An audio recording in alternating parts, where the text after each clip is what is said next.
Welcome to a trot down memory lane.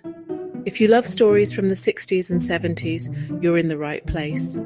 Today I'm sharing my very first memory. Spoiler, it involves a bike, a brick wall, and a whole lot of screaming. Picture this, early 1960s, Kent, England.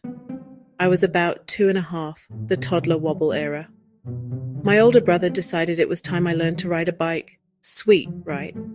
Except I had absolutely no idea how to steer. He sat me on this glorious three-wheeler, gave me a mighty push, and off I went. Straight forward like a rocket, with only one destination in sight, the brick wall. Bam! Head first. I screamed bloody murder. Now, you'd think that would be enough trauma for one afternoon. Oh no, this was just getting started. My mum, probably panicking, calls for an ambulance.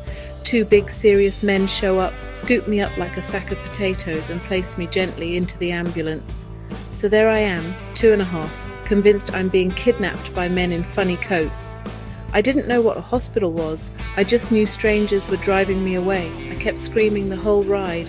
Those ambulance men must have wondered what on earth they'd signed up for. At the hospital, lots of fuss, lots of faces, everyone doing grown-up things while I wailed. Meanwhile at home, my mum's probably telling the neighbours, "Oh, Janet's just gone for a little joyride with the ambulance men." Cut to a toy ambulance and dolls, because why not? I screamed bloody murder, repeat, loud, and for effect. Honestly, the ambulance men probably had a story to tell at tea that night. Now that I look back, it's hilarious.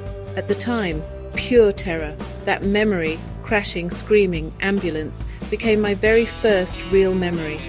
Honestly, I think it set the tone for a lifetime of adventures and a healthy respect for steering wheels. Also, never let your big brother be your driving instructor. So, what's your first memory? Sweet, traumatic, or maybe just ice cream on your hands? Drop it in the comments. I love reading your stories. If you enjoyed this trip back in time, hit like and subscribe and share with someone who remembers life before smartphones.